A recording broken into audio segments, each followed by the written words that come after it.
Yo, what up? This is Ree here, back again with another video. Thank you so much for joining me. Let's get into it. Now, I want to talk about the Kabbalah and the clipped off. Now, this is why a lot of people will put you in fear and don't, they want you to fear certain books and so you don't look into it, because it actually empowers you and it's done for a reason. I also see this going on in the Gematria community, where they're being misled hard. I know because I went into the community and then that's how I figured it out. But let me explain. Now, this is why it works in Hebrew, right? This is why it's very important to have Hebrew. So every letter in Hebrew equals a value in Gematria, and then it equals a tarot card, and it equals a planet, and then each planet has like a element quality to it. So this is how you can create spells. This is, and the spells are created using astrology. Now, Gematria is the after effect of astrology. Like it will show you, it puts the numbers all together after the astrology is created or after the word is spoken. But you don't use Gematria in order to create things unless you're doing magic squares. And this is why you see a lot of the Gematria community being super confused, because sometimes things add up and sometimes they don't. And sometimes you can predict things and sometimes you can't. Well, that's because you're supposed to use astrology and you have to use Hebrew Gematria. With Hebrew Gematria, you don't have things that kind of relate and then have the same number. For example, my name, Shawtee, someone brought to my attention equals reptilian. Okay, you don't have things like that that are unrelated, that have the same numbers, because numerology is deeper than that, and Gematria is deeper than that. The Gematria that you see out there is kind of like it's the person that didn't do any research. It's the person that took everything face value because someone told them it is that way, and they told them to fear the actual books that explain why this person is wrong and why you're getting manipulated. So this is one of the books that people tell you to fear. Now, your fear, this is getting you in touch with your inner self. This is getting you in touch of those darker parts inside of your psyche that you didn't know were there, your inner fears. That's what it's doing, right? So in order to get rid of your inner fears, you need to know what they are, right? So this isn't about being bad to people or being evil. Now, let's define evil, because everybody has a preconception of what evil is based on their own fears and religion. Now, over here, the nature of evil. Evil is one of the main motives in religion and spiritual search. There are a number of phenomena in existence that can be perceived as evil, and religious and endeavored to explain that what evil is and how it can be avoided. Explanations concerning the nature of evil vary between different religions and differ radically even within an identical belief system. From a safe distance, evil naturally fascinates, something that everything from the tabloid press and popular culture to theology and philosophy can prove. Evil can function as a dark mirror of mankind. Perhaps our conceptions about what is evil are more revealing about us than our conceptions about what is good. Religion and spiritual thinkers have pondered all the paradoxes that arise regarding the divine and questions about good and evil.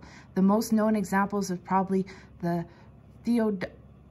Theodose problem, which concerns God Almighty power and how it can be combined with his total goodness when there is so much evil, hardship, and sorrow. Now, the thing that a lot of people don't want to realize is that mankind has evil within it. Everybody has the ability to do something that can be perceived as immoral. And there are people out there, and they want, because we can't understand it in our minds, because we haven't faced our darkest part within us, we don't realize that there are people out there who do not have empathy. And those are actually human beings. But we can't believe it, so we want to decide and put a label on it that it's a demon or something like that, which all a demon is a thought form. Now, there are thought forms that you can conjure up that are energies, but these are things that that man created with its own thoughts. So that's the biggest lie that you're told, is that evil is like independent of yourself, but evil is within. And the more that you confront that part within yourself, the less you will see it on the outside, because it's only manifesting on the outside as your fears, because you haven't dealt with your fears. So this is why you see a lot of the Gematria community ending up in the most fearful people I've ever met, because everything they're not understanding how Gematria works. They're not understanding how to predict things using astrology, because astrology is 100%. You're going to get it 100% correct. It's all up to your skill and how much you've studied astrology. It's a very deep study. It's not a study of sun signs like you see. What you see normally is mundane astrology, which is psychological astrology, which is like breaking down the mind. But there's other astrologies. Like what I study, what I do is predictive astrology. Now, I could do psychological astrology, but predictive astrology is where you can say a specific date, where you can predict down. If you're good enough, you can predict down to the hour of what's going to happen, which is what they do in financial astrology. So if you want to do financial astrology, you have to use a predictive way of doing it. And then you can see the ups and downs. Even within half an hour, you can see what's going to happen. And that's how really good financial astrologers work. And the same is if you want to see a sports team. Now, I see a lot of the Gematria community like confused about sports. And I'm telling you, a sports team is not going to get a certain score because it equals Illuminati. I'm sorry. That's getting all the buzzwords together. Those things aren't even... If you study the occult, you're going to realize how ridiculous it sounds. That, oh, this number equals synagogue of Satan, so the bears are going to get... Like, it doesn't make sense. It doesn't make sense. What you do, there's a way in astrology, and it's called electional astrology. And then you look and you take a snapshot of the date. You look at what the ascendant is versus what the 7th house is. And it will tell you which one is better placed, is who is going to win. But then there's other ones. Are there squares? Are there... You have to look at the different aspects. Now think about it. If there's a way to predict what's going to happen, it's not going to be a simple answer like Illuminati equals this number, so it equals this. It's not a simple answer. The answers that are real are not out there on the internet with millions of views. So this is why if you actually want to find answers to something, it's not going to be an easy answer. You're going to actually have to do the work and the research. And then you're going to realize why all the tarot cards equal different planets. Why it's important to know when a transit is happening and what's going to happen from that transit, and how to predict it down to the hour. It takes work, it takes study. That's why being an astrologer, it never stops, right? I'm always studying. So, and it brings back to why do the words in Hebrew come from how you speak it. It's the vibration that leaves your mouth, which dictates what will happen. Now, with spells, there are certain words in Hebrew that you can say that will create and manifest, things and materialize things in front of you. That's how deep the language is. So think about it. This is why our language is dumbed down and constantly changing.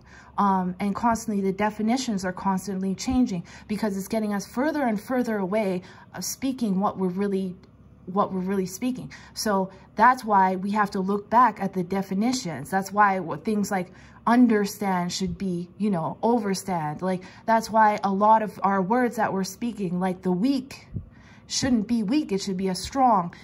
So, and then we're saying this constantly and not knowing that it's psychologically affecting us. So that's why it makes absolutely no sense to be using Gematria in English when the words change all the time. And also, Now, when you get to, and you're doing, I see a lot of people doing English Gematria about the news. Well, the problem comes when you start doing it in different languages, and the news is in every language. And then the numbers don't line up. Then you have a problem. How do you explain? In Canada, we have English and French news. So I speak French, so I know that none of the English words line up to the same ones that the people are saying in Gematria. And that's the problem. That's why you have to translate it. And there's a way to do that as well. And it's using the way you pronounce the words in English. You can translate it into Hebrew, and then that works. But if that doesn't help you predict events. The only way you can predict events is called predictive astrology. It's not Gematria. Gematria is after effects, so you're wasting your time. And this is done on purpose because people are profiting from this. And they want you, and then when they use all the buzzwords, the analytics pick that up, and then it gives them more views on YouTube. So understand that you are getting manipulated, and if you do a little research, don't even believe me. Don't even believe me. Just go do the research for yourself and study astrology, and then you'll see. Even if you study it for an hour and you look up predictive astrology, you're going to see exactly what I'm talking about. But nobody can manipulate you if you're inform yourself and you educate your own self. Not educate, but gain knowledge, and you'll know. All right, I love y'all, and Riyat Mafa, easy.